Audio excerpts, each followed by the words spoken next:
Good evening, everyone. Welcome to the Institut Français, and thank you for joining us on a special evening, because it's the official opening of Beyond Words. So it started at the cinema. As you know, I have to first present what is Beyond Words. It's a festival dedicated to contemporary French literature in English, and we feature talks, films, and events that foster the cultural dialogue between France and the UK. And the festival began more discreetly, but in a very lively way on Monday with the screening of the wonderful Blue Road, the Edna O'Brien story. And last night we hosted a brilliant talk with Sophie Fiennes, Declan Donnellan and Nick Ormerod after the screening of a great documentary, Acting, by Sophie Fiennes. So tonight we're delighted to have Karim Kattan. Merci d'être là. And he's here to present his novel, The Palace on the Higher Hill. And it was originally published in French by the esteemed Elizad in Tunis. And the novel was recently released in English by Foundry Edition, a new publishing house championing Mediterranean voices. It was founded by David Sassoon, Richard Village, and Paul Crossfield. And they're hiding somewhere, but they're here and deserve our applause. Karim is...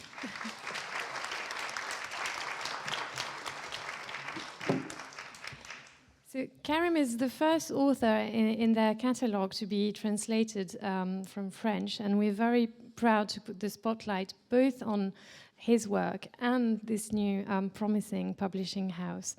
And tonight also marked the final stop of Karim's UK tour, because Karim has been incredibly generous with his time, and I hope British Railway hasn't tested the limits of his taste for trains, because he went to Newcastle, Edinburgh, Birmingham, Bristol, and Oxford, and finally with us in London. And he will be in conversation with Will Forrester, Head of Literature Programs at English Pen, whose work spans publishing, translation, and international literary exchanges. So please join me in welcoming Karim Kattan and Will Forrester.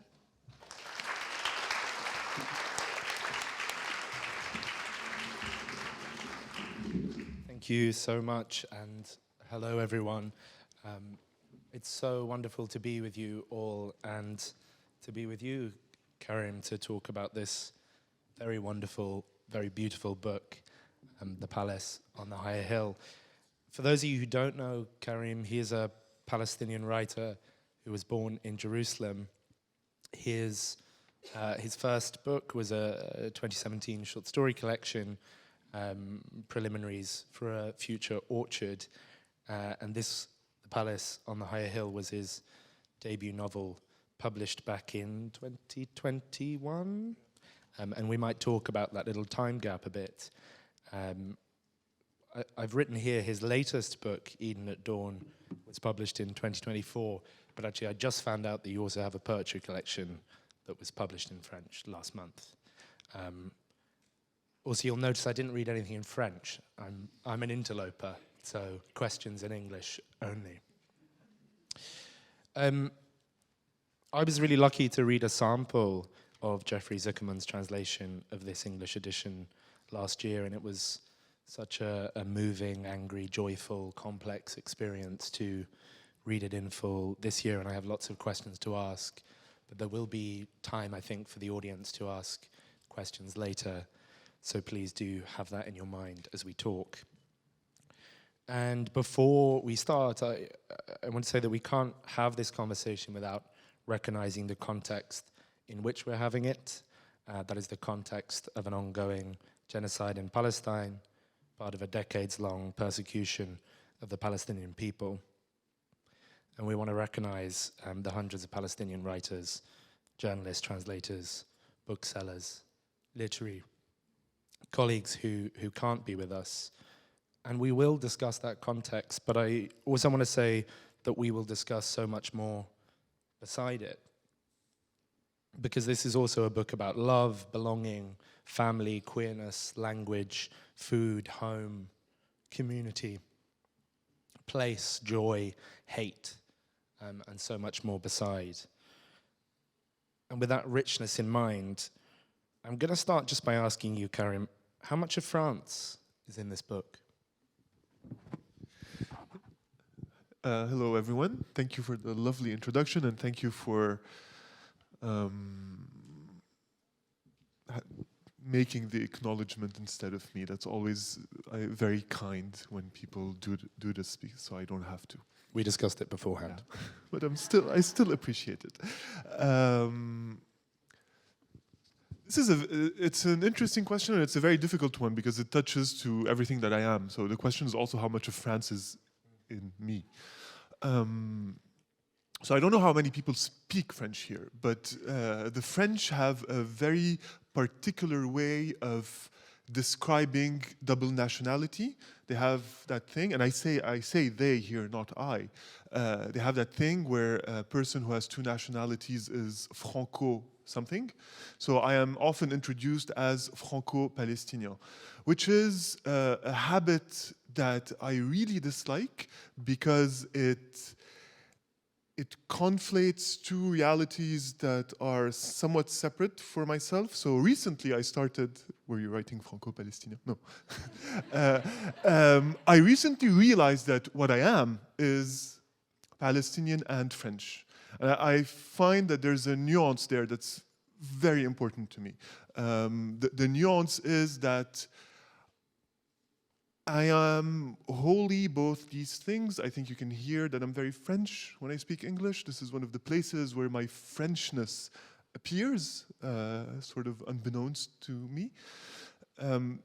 The Palace on the Higher Hill is a novel that takes place in Palestine, that specifically takes place in the West Bank. It's very much a novel of the West Bank, but it is also very much a French novel. It's French, I would say, in its structure. I mean, it's a contemporary French novel, really. It can't be anything else. It really emerges from, contemporary French writing. It's French in its references, like the galaxy of words from which it emerges is somewhat Palestinian, but also very French, because I went to the French school my whole life. I went to French school from kindergarten, so really from the moment where language is starting to take shape on your tongue.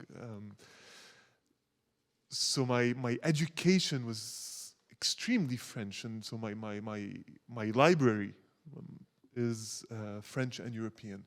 So there's a lot of Frenchness in the book, because there's a lot of Frenchness in what I am. But interestingly enough, the book was originally written in French, but I had, the difficulty was that these characters are not French-speaking characters. It's never said in the novel, so the main, we'll get back to it, but the main character lived most of his life in Europe. It's never said that it's France, and he goes back to Palestine. We'll get back to that. But the thing is, it's never said that the country he went to is France. I don't think it's France, in fact. So they're speaking in what is probably Arabic, but I had to translate the Arabic into French, and now it's translated into English, so there's a whole circuit of language that occurred. But so it's, it is Palestinian and French equally so. It's something I wanted to ask you about is, we'll come back to the way in which a family, and a sprawling family, in a way, structure this book. But also one of the things that structure that family are their multiple linguistic, cultural references.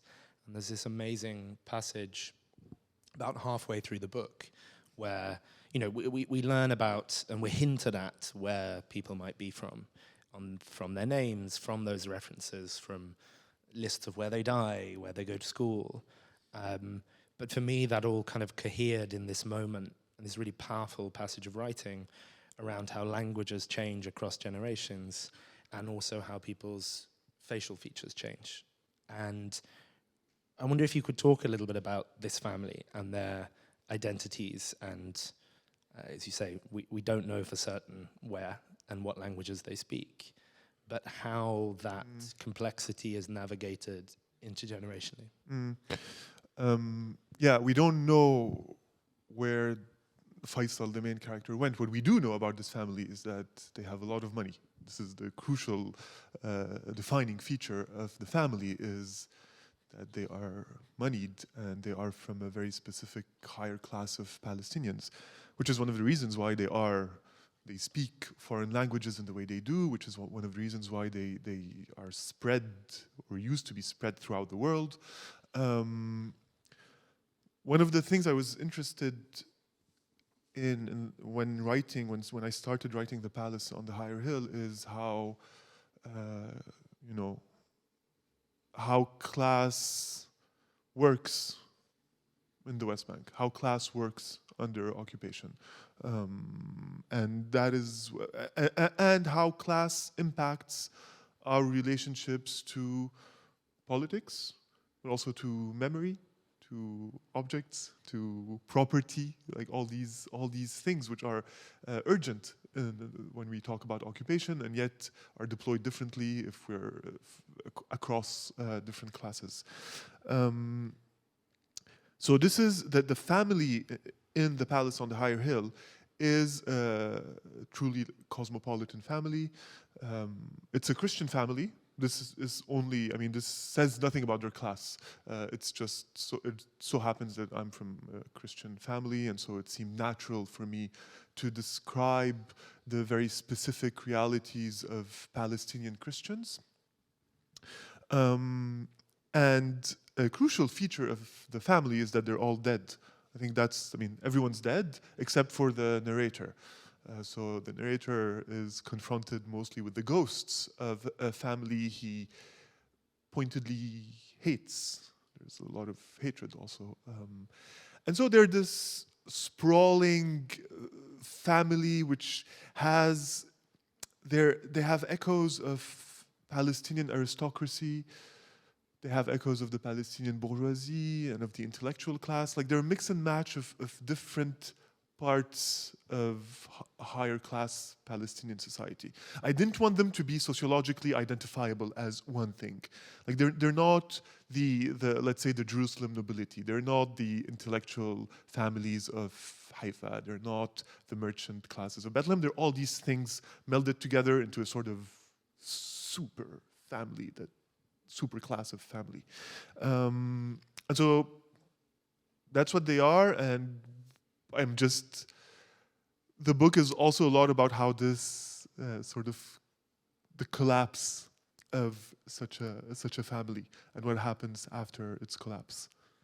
I want to talk about ghosts in a second, but why didn't you want them to be a particular family, and why did you want them to be this combination? For two reasons. First of all, because I enjoy lying. As a writer, I think I enjoy writing things that cannot be traced to a specific reality. Like, I think that's one of the amazing things that we get to do as novelists. So I'm not a research-based writer. When I write novels, I do research elsewhere, but when I write novels, I like to do the opposite. So create things out of thin air sometimes. When you write as a Palestinian or as other types of either marginalized or racialized groups, you're often expected to be the spokesperson of something, and you're also often expected to have access only to testimony as a mode of narration, as if you didn't have access to fiction. I'm very attached to fiction because I love it, because that's what I do. I'm really, again, a novelist more than anything else.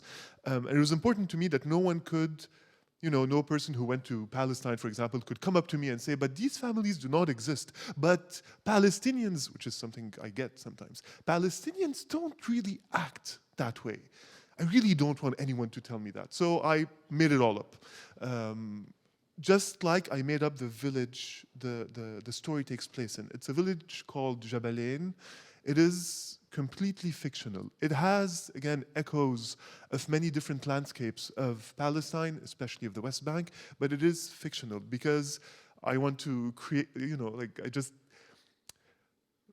In a novel, you get to create spaces of freedom for yourself. It's, again, a very enjoyable thing. One of the enjoyable things about novels. And so I wanted to really root the novel in Palestine, but in a Palestine of my own making. You know, something about the joy of deception is embodied in a way in the ghosts, and we don't immediately realize we're working with ghosts, but we realize quite quickly. And I wondered how quickly for you they walked into the story. You know, did this book start with a made-up place, a made-up set of people, or was it that idea of the sort of everyone's dead and it's an active, very complex haunting and memorialization? Where was the germ of the idea for this story? So I think there's two different things. The germ of the idea was, you know, we recreate in our heads what we think we were doing when we were doing it. But one of the things I recall is that I had two things I wanted to explore. One of them was the voice of the narrator, because it's told in the first person. Faisal, the main character, tells his story, and I had his voice. I knew how I wanted that character to speak. I just had that, and I wanted that. And I had the image of the titular palace. I had that in mind, and I wanted to see what could occur in that palace. So I went with these two things, and I started working from there. I think the ghosts came pretty late. I know that at some point I realized this recently, because thanks to the translation at Foundry Editions, I get to reflect on something that was published a few years ago. I know we'll get back to that, but it also makes things come up that we forgot. And one of the things I realized a few days ago is that one of the first drafts of the novel so Faisal was telling his story on one end, but the other part of the story was narrated by the house itself. So you had this sort of ghostly voice of the house that was haunted by many voices that was speaking, which I then abandoned. Didn't work out. Didn't work out. But so I think from there came the actual literal ghosts that then populated the story. And we can talk about some of those specific voices and figures, but just on that idea of the drafting process and, you know, those false starts that all novelists have. Something that struck me in the narration of this is that there are constantly false starts, particularly in the first half of the book. Faisal goes to tell you something and then decides to go backward or to go forward or to move, and that kind of falls away in the second half. And I wondered that kind of structural technique or that textural technique for you, what does that, you know, I read that as something very much about memory and how we remember. And I'd love to hear you talk a little bit about memory and how this book treats the idea of memory. But also specifically those little false starts and that narrative voice. What's the importance of those for you? I think this is much more about how we tell stories, and so not so much how we think of memory, but how we construct memory as we are telling our stories.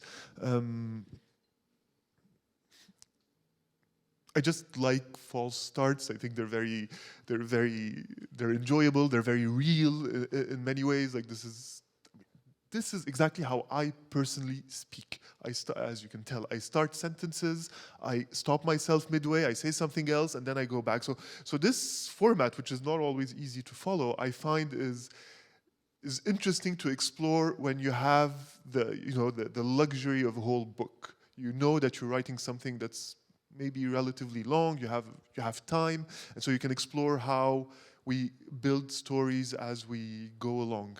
And what Faisal does as he speaks is that the first half of the novel, he keeps trying to find the entry point from which he is going to tell the story. And they're all equally valid entry points, and he just doesn't know where to start. He doesn't know what the color of the story he's about to tell is. And so instead of telling a story, he keeps digressing all the time. He keeps starting a story and then telling something and saying something else and then saying something else until eventually this all makes a sort of, like a cartography of stories that make up what he's trying to say. We will get on to characters, but I want to stay with this idea of language and how we write and how we talk, and it's maybe a moment to reflect on that point you made around, this being a book that you wrote quite a long time ago, and as I said, embarrassingly, I don't read French, which is a terrible thing to say here, but it means that I read this only in English, and I'm really interested to know what that process was like, working with Jeffrey, working with a translator who is working a language that you can read in, which isn't always the case for authors, and also working on a translation that is a book that maybe you let go of quite a while ago, and you've published books since and before this came out.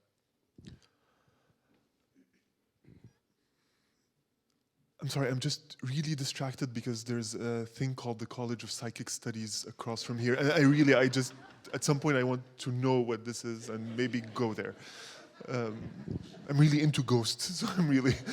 My question's that bad. It's just no, it's a great out question. No, but as I was listening to you, I saw this and it was really distracting.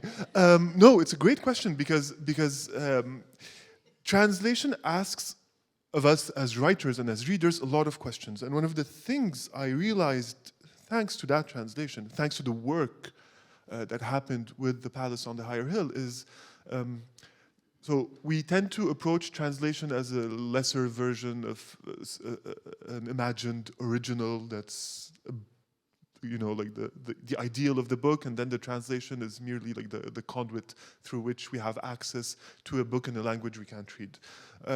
Whereas in fact, the translation is a rebirth of a book, of a text, differently. So it's not a lesser version, it's something else.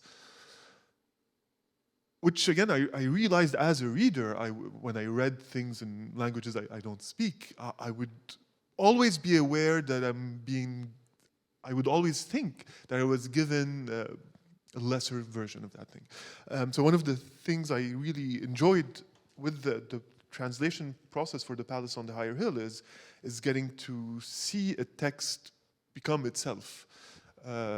Jeffrey is a great translator. I'm very lucky. He was very open to discussion and exchange about the text. He in fact asked for a lot of feedback. He asked a lot of questions, which I think means that he's a good translator. Like he even asked questions that I had no answer to sometimes, like what did you mean here? Like I don't know, but so I had to make up a meaning. It was really interesting because I was also sort of remaking my book as I read Jeffrey's translation. One of the things I like to point out to an English audience, because I realize the English don't know this, so I also write a bit in English. I like writing in English because, again, of my foreignness to the language. It's really interesting. I don't have this foreignness to French. It really is my language. But so writing in English is always quite exciting because I get to, I have this weirdness to my English that's cool to explore. But so even when I wrote The Palace on the Higher Hill in French, some things would come to me in Arabic, obviously, or in English. And specifically in English, so English is very good at describing sound, light, and movement, much more so than French. And there's especially a lot of light, of description of light in The Palace on the Higher Hill. And so this would often come to me in English because I have the tools to imagine different types of light that I don't have in French. So I don't know, like the light is gleaming or sparkling or whatever. And so when Jeffrey was translating, he would always ask, so what did you mean in the French by this light? Is it a gleam? Is it that? Is it that? And so I would have to remember the word in English that I thought of back then, that I then translated in my mind to a French equivalent, and then I would give Jeffrey I would say, well, that I think was a gleam. And he could use it or not, like he was very free to use it. But it was fun. it's also looking at your child. It's all grown up. It does whatever it wants to do, and you don't get to tell it what it does. Well, it's very enivrant at some point when you get a second. You think that you get a second chance at a book. So when I first started reading the translation, I was like, I can correct all my mistakes. Like all the things 5 years later I would change, I was like, I get to change them. Which I didn't do because this is, again, absolutely not what a translation is. But I did have a moment of, wow, like there's I get an opportunity to, I thought I would get an opportunity to change, but then I realized that, then it would be another book, not the book that is being translated. So that was also an interesting and very humbling experience. We were saying just beforehand that, it's going to be a different experience with the poetry because you're going to be working hopefully on translation or with Jeffrey with the novel, you mean? Yeah. With the last novel, because it's going to be a much closer time, and the fact that this book was published originally in 2021, it's such a different book published now in its new language, and I wonder specifically how that process of engaging with the story, not just the things you want to change, but also in a changed political context was. A lot of the things I describe in The Palace on the Higher Hill, I described back then as hyperbole. They were things that I considered said a lot about the Palestinian experience of occupation, specifically in the West Bank, but I pushed them to their limit back when I wrote it in 2018 or 19. A lot of these things that were hyperbole back then just came to pass, became true, became just descriptors of reality, which is incredibly depressing. It's really depressing because although I knew that things would turn that way eventually, because you just need to spend like 5 minutes in the West Bank and you know it's going to happen. Like it doesn't require any type of vision to know in 2019 that you will have, I don't know, villages in Palestine fully burnt by settlers. Like that's, so I don't think the meaning of the novel changes. But what does change is the cultural reality it appears in, and it's not the same, obviously, because of the genocide. But not only because of that, also because I think one of the it's also very much a novel about vanishing, about the angst that comes with a vanishing family, with a vanishing land, with the vanishing everything. And this vanishing, which was already quite present, this sense of vanishing was very present in me. I mean, always, I think when you're Palestinian, you write from a place of consciousness of this vanishing. But again, today it became much more urgent. Like again, it's a reality that's much closer to us now than it was just a mere couple of years ago. It's not an old novel, it's just a couple of years, but it also goes to show how fast these things operate. But I think it also means that it's interesting to see that the novel is read slightly differently because of this. It is read in the light of a different period of time, and I'm actually pleased, I don't know if that's the word, but to see that, texts change to adapt to their moments or to speak to some of their moments. I was worried, not about the translation, but as things happened, so before even the translation, like as time passed after 2021, I was worried that that the text might perhaps become obsolete in some way, which is not, I think, because novels can't be obsolete anyway. Like they don't speak to the same thing. But still, like I had worry, which I think is maybe misplaced because novels just keep changing into something else as time passes. I mean, it's a everything you're getting at is the difference between the act of reading and the act of writing. And, you know, I think it's why I ask also about translation, because, you know, they say translators are the greatest readers, and actually having to work with a translator, you read your own book and your own writing as a new reading act. Absolutely. You become a reader of your book. When I read The Palace on the Higher Hill, so this one, my first reading of it was, I was like, oh, well, who wrote this? Like, that's not bad. Like, really, no. But, I mean, it's a joke, but it's true. Like, I was reading it, I was like, I mean, because many things change in the translation. I was like, this is a fresh reading for me. It was really pleasant to be a reader of a thing that you wrote. And this is our neat segue into, I think you're happy to do a short reading from both the French and the English. Which way around do you want to go? I'll start with the English. Okay. We have time, right? Yeah. So crucially, I chose a passage where Faisal, the narrator, is not the one speaking.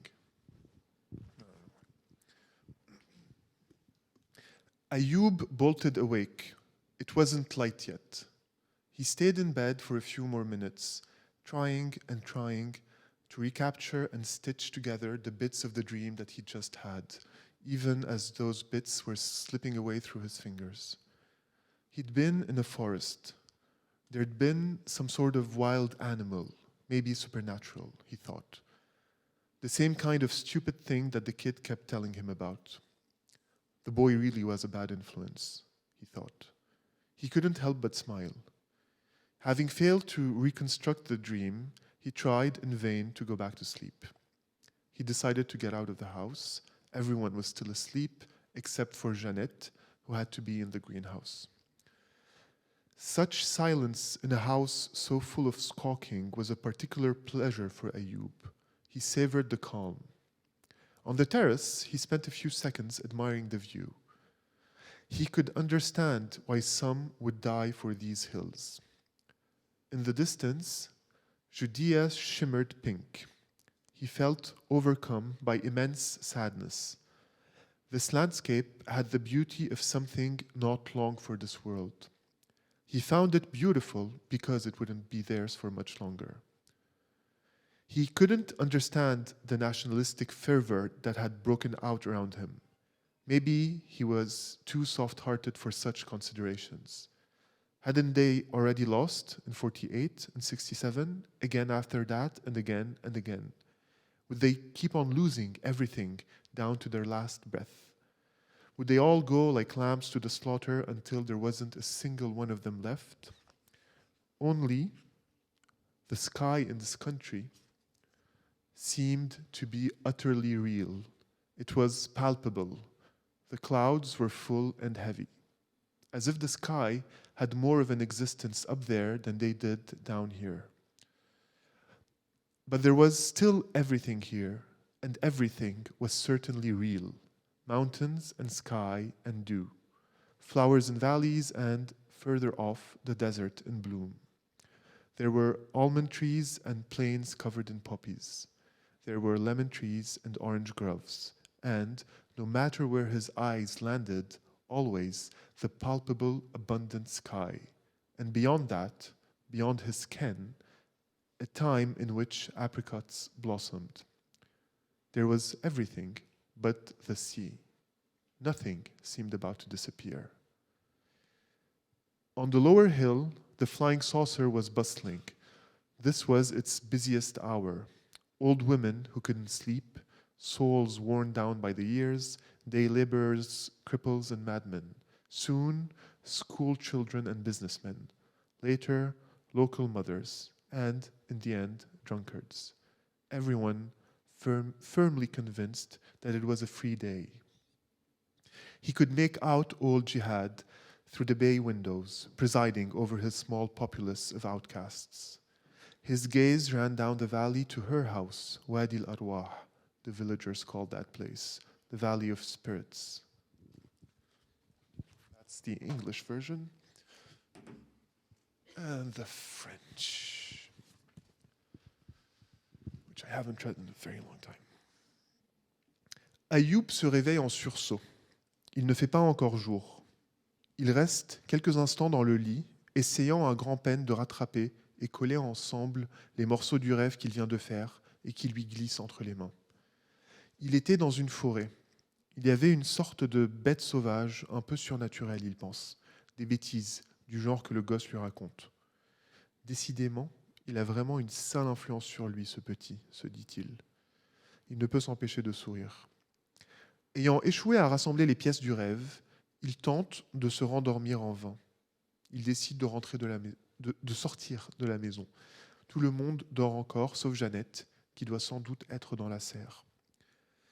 Le silence dans une maison aussi pleine de piaillements est un délice tout particulier pour Ayoub, qui savoure le calme. Sur la terrasse, il admire quelques secondes la vue. Il se dit qu'il comprend pourquoi certains voudraient mourir pour ces collines. Au loin, la Judée poudroie de rose. Il est saisi par une immense tristesse. Ce paysage est beau comme quelque chose qui disparaît. Il le trouve beau parce qu'il ne sera plus à eux bientôt. Il ne comprend pas la ferveur nationaliste qui se déploie tout autour de lui. Peut-être est-il trop doux pour ses considérations. N'ont-ils pas déjà perdu en 1948 et en 1967 et encore et encore et encore? Vont-ils continuer à perdre jusqu'au dernier souffle? Vont-ils tous se ruer pour se faire massacrer comme des moutons jusqu'au jour où il n'y aura plus rien? Le ciel, seul, dans ce pays, lui semble être d'une réalité supérieure. Il est charnu, les nuages pleins et gonflés. Comme si le ciel existe bien davantage que ici-bas. Il y a tout pourtant ici, et tout est bien réel. Les montagnes et le ciel et la rosée, les fleurs dans les vallées et, plus loin encore, le désert fleuri. Il y a les amandiers et les plaines recouvertes de coquelicots. Il y a les citronniers et les orangeraies. Et il y a encore, toujours, où que se pose son regard, le ciel charnu et abondant. Et au-delà, imperceptible, la saison des abricots. Il y avait tout, sauf la mer. Rien ne semble sur le point de disparaître. En face, la soucoupe volante est en pleine activité. C'est l'heure où la foule arrive. Les vieilles insomniaques, les mutilés de l'âge, les ouvriers, les estropiés et les fous. Bientôt les écoliers et les cadres. Plus tard, les mères de famille. Et enfin, les ivrognes. Tout ce monde qui croit dur comme fer qu'il sera un jour libre. Il aperçoit par la baie vitrée Djihad siéger sur sa petite cour des miracles. Son regard se pose dans le creux de la vallée, chez elle. Wadi al-Arwah, disent les habitants du village, la vallée des esprits.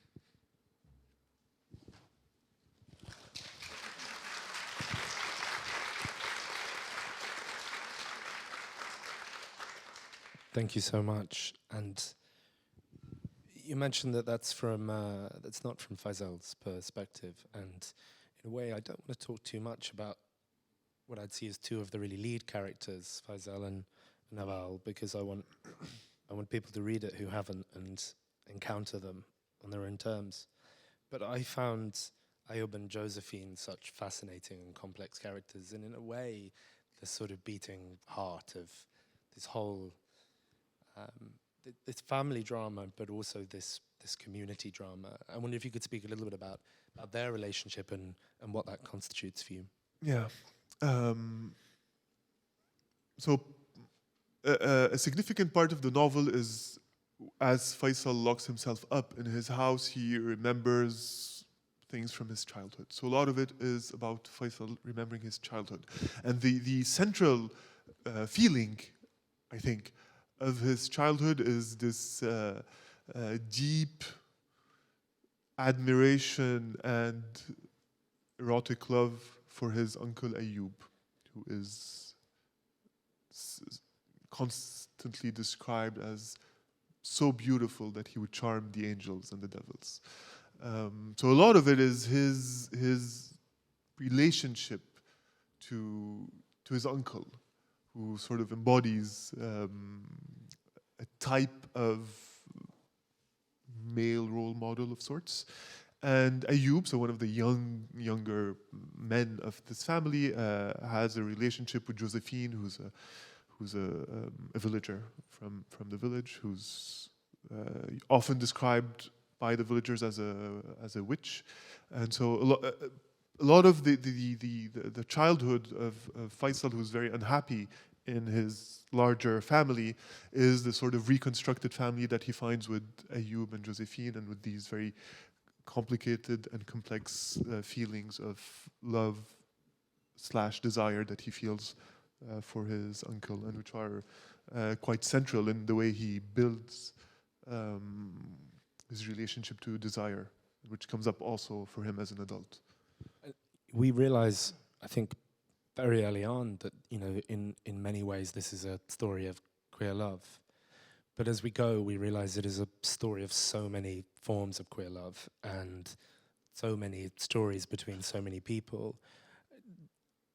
Was that an intention that came into this book? You said the palace existed, and was it for you always a queer love story that happened to take place where it took place, with the context that you were writing it with? Was that at the heart? Yeah, I think that queerness is just baked in. Like, it just comes with what I write.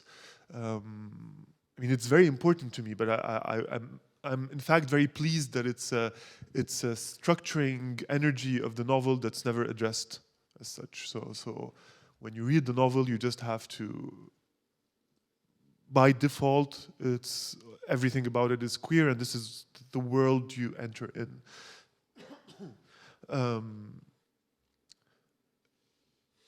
Because I love novels, I'm always very interested in how novels are structured, who speaks, how they speak, why they speak.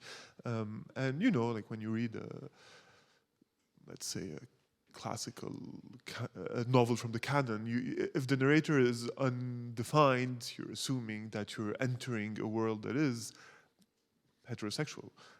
If there's no definition of the narrator. So by default, you are within, I enter a heterosexual, which is fine. I mean, you learn a lot of things. I love reading about things that are not me. But what I wanted to do, I'm not the first to do it, everyone does it, but still, I mean, what I wanted to do is just to have the default be that voice. I never considered it being anything else. This came up very organically, but when I realized that this is what I was doing, and this is what I do in all the novels that I wrote, at least, I was very pleased. I was like, cool. Like, this is absolutely not a novel about, queerness in Palestine at all. Even these words, I mean, are not said. I mean, the novel doesn't explain itself in this regard. Much like it doesn't explain itself about Palestine. It's also not, I mean, it is a novel about queerness and about Palestine, but in ways that are, I guess, oblique. I didn't set out, thinking I will write about these things. They just come up and really, I think, color the content of the novel, but also its style. And its form, like it all just happens that way because, yeah. I mean, there's only ever, like 4 or 5 subjects for a book, right? Like it's love, death, family, and so you can just use these 5 things and you see how it works. So I mean, love or desire, all these things are very much they're a very convenient literary material. Love is really convenient. And so, I mean, if you use love as a literary material, you also get to describe these moments of extreme intimacy that can emerge between people.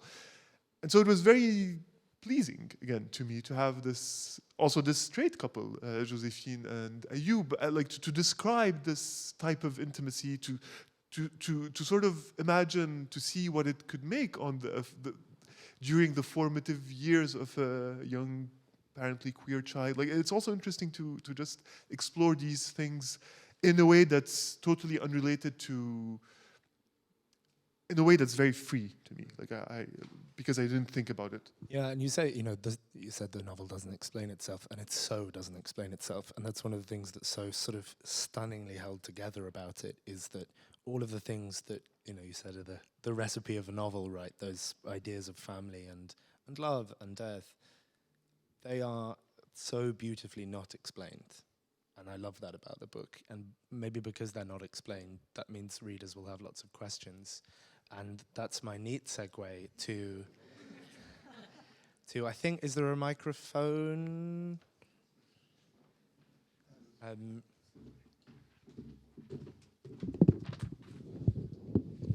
Does anyone have any questions?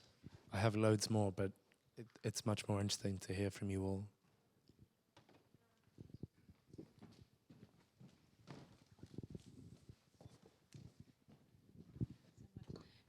Hi, Karim. Thank you so much. That's very, very interesting. Karim, I assume you're trilingual, and I just wonder if you've ever written anything in Arabic and whether your novels have been translated into Arabic, and what's the reception like for the translations into Arabic if they're not originally written in that language?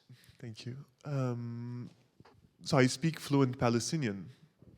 I'm fully fluent in Palestinian, but because I went to the French school, my written Arabic is embarrassingly bad. I can write, I can text mostly in Arabic, but I have to double check every word. So I can't write a novel in Arabic. Anyway, so it's off the table. I have a dream at some point of being able to, for example, write a play in Palestinian. I'm also very attached to Palestinian as a language, So I'd love to do that at some point. But writing the novel in Arabic was never, any novel in Arabic was never an option, which was a very painful thing for a long time. I felt very ashamed of that. Until I decided that whatever, I am the messy thing I am, and I use the languages I have for all the reasons that I use them.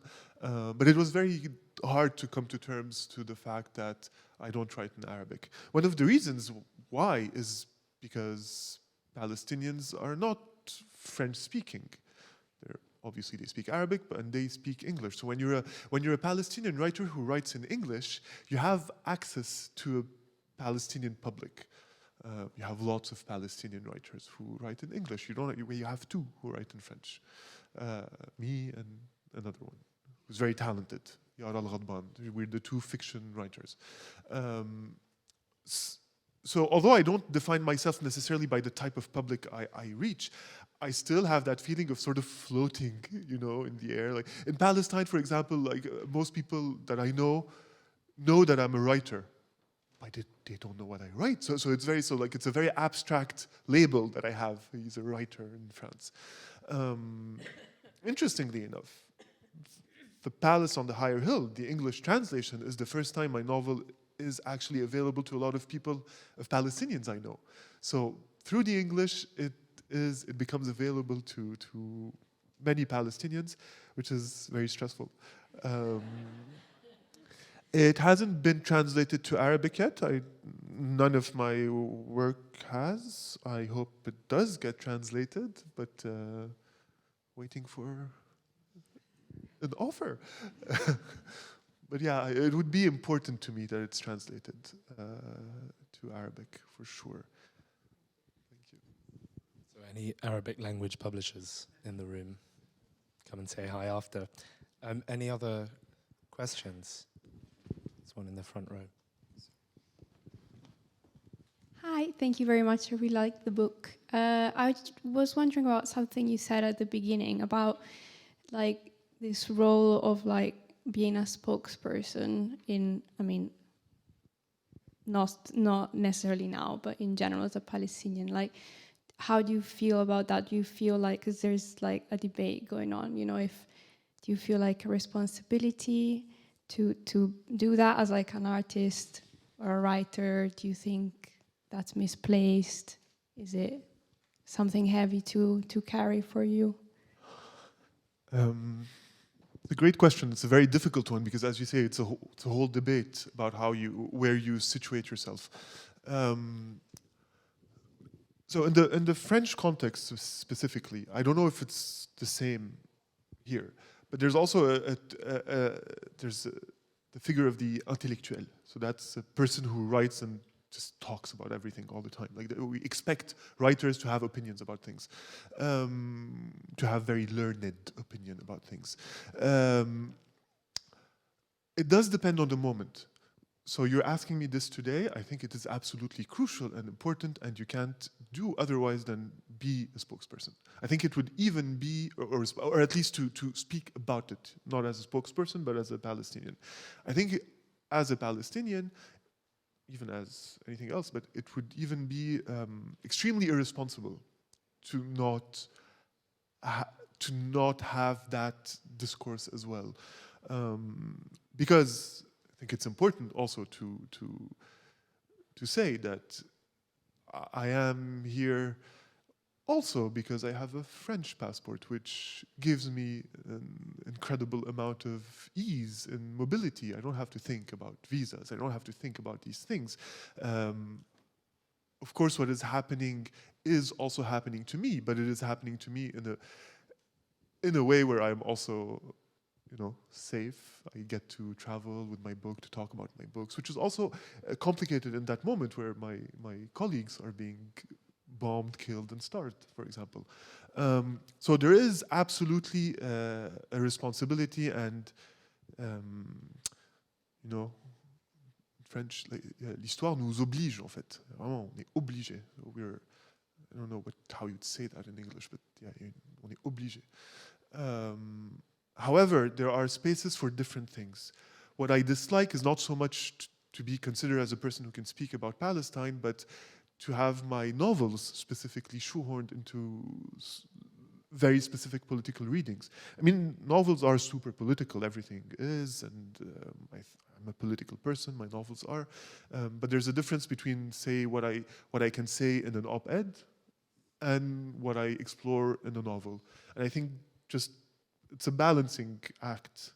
It's never perfect, but I think, yeah, it's really about that. And about the spokesperson thing, the difficulty with that is also that it assumes that Palestinians are one thing, like they're a monolith with one political position and one social class. And I'm from a very specific social class. I am, again, who I am because of where I grew up. I'm from Bethlehem, which is also very specific. I'm from a Catholic family, which is also very specific. Like, I have all these things that define a very specific situation and position, which obviously informs my politics. And they can only be mine, or mine and some other people I know, but I can't speak for, I can speak as one Palestinian, I think, but not more than that. I think we might have time for one or two very small more questions. There's one there. If there's another small one, we could take it at the same time. I'll try to be quick then. Would you consider the genre of your book to be magical realism? And could you maybe tell us a bit about your inspirations, Arabic authors and non-Arab authors? Yeah, when the book came out in French, we said magical realism a lot. Yeah-ish, in the sense that, it is, because I think one of the things that it does is it shows the absurdities of occupation by making them absurd, by creating a world that is absurd, that is filled with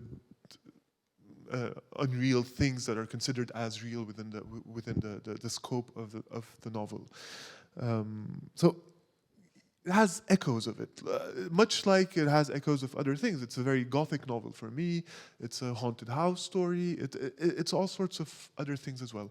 The influences is always a tricky one. Because it's a galaxy of things, and whenever I mention a single thing or two things, I feel like I did a disservice to all the other things that inform, a novel. But just two that I think of these days that really were important in the palace. In the for Arabic, so I've never read it in Arabic, in fact. I read it in the French translation. God, I mentioned it yesterday again and I forgot the title. I Will Be Under the Almond Trees, Hussein Barghouti. Beautiful novel that has it informed a lot of Le Palais. Much like Shirley Jackson's We Have Always Lived in the Castle informed The Palace on the Higher Hill. Just to give you like two very different directions. And loads of things in between. Are we allowed to take one more question and run a little bit longer? Final one. Thank you. Hi, I don't know if you remember. I know Karim. Yeah, so it's interesting. I'm Palestinian like you. I grew up here in London, and I don't have a British accent, but by far my English is far better than my Arabic. But when things are spoken in Arabic, for me, it's far more moving than English. So I want to ask you, do you not feel the same way? I mean, in what context? Like in life? I mean, so when I first arrived to France, when I was 18, I spoke impeccable French. My French is really impeccable. But I came to Paris and I realized that my really impeccable French, I had no idea how to describe things in the kitchen, for example. Till today, I always, in all the languages I speak, except Arabic, I never know if a thing is a pot or a pan or like these things slip away from me fully. The intimate things like that, like the kitchen. Really, like I was really proud of my French, and then I got like you would go eat at lunch, and I wouldn't know how. I remember learning the word bro, un bro, B-R-O-C, like a thing where you put. I was like, I've never heard of bro in my life, and so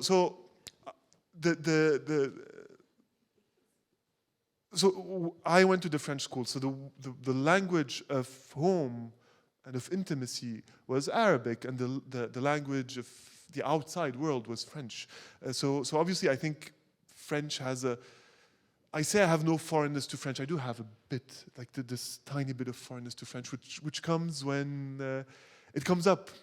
For example, when I'm extremely tired, like really deeply, very, very deeply tired, I still, and again, it never happens, like I never hesitate about this, but in certain moments of tiredness, I will mix up feminine and masculine in French. It's extremely rare, but it happens. And this reminds me to, like, it brings me back to a sort of deep-set foreignness to the language. And yeah, kitchen, love, like all these things are a bit easier, I think, in Arabic. Insults as well. Thank you so much. And just before we end, just to flag that Karim, I think, is going to very kindly sign some books, and also has, you will discover, if you buy a book, which you must, a very beautiful stamp that you will also get in your book. But just to finish before we do by saying thank you to you all for being here, to Foundry Editions for publishing this so beautifully and putting this tour together, to Jeffrey Zuckerman for translating this, and it's so important to recognize that, and of course to the Institute for hosting this event. But most of all, Karim, thank you so much. That was wonderful.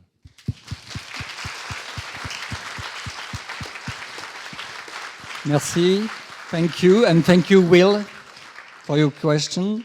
Thank you for this beautiful evening. It's not if you buy a book, when you buy a book.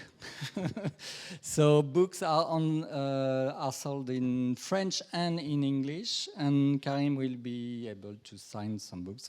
Thank you very much. The festival Beyond Words is going on tomorrow with the screening of Limonov, the adaptation of Emmanuel Carrère. And on Saturday, you still have tickets available for Anne Berest. But unfortunately for Philippe Sand and Bruno Patino, I think it's sold out. We still have a few tickets for next week as well, and many things happening at French Institute. Thank you very much, and have a good evening.